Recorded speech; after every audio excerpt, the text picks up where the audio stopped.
మధ్యాహ్నం 2 గంటలకి శ్రీశైలం డ్యామ్ వరకు చేరుకున్నాము. అక్కడ నుండి 12 కిలోమీటర్లు లోపలికి వెళ్ళాలి టెంపుల్ దగ్గరికి.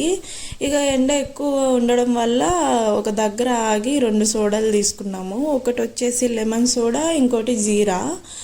నేను అది ప్రెస్ చేసేది వీడియో తీద్దామనే లోపలే మా ఆయన ప్రెస్ చేసేసి నా హ్యాండ్లో పెట్టిండు. ఇక అట్లనే తాగిన. నాకు ఒకటి సర్ప్రైజింగ్ అనిపించింది. ఆ గోలీ అనేది వెనక్కి వచ్చింది నేను తాగుతూ ఉంటే.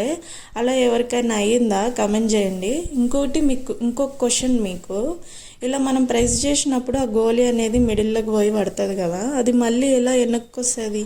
మా వారైతే ఒకటి చెప్పారు నాకు. మీరు కమెంట్ చేస్తే నేను నెక్స్ట్ వీడియోలో చెప్తా అది ఎలా వెనక్కి వస్తుంది అనేది. ఇప్పుడు చూపించేది పాతాళగంగ. ఆ వాటర్ మొత్తం పాతాళగంగ. ఇటు సైడ్ ఏమో డ్యాము. ఇక్కడ రేట్లు ప్రతిదీ చాలా ఎక్కువ ఉన్నాయండి. అడిగితే ఏమో అడవి కదమ్మా అన్నీ దొరకవు కదా అంటారు.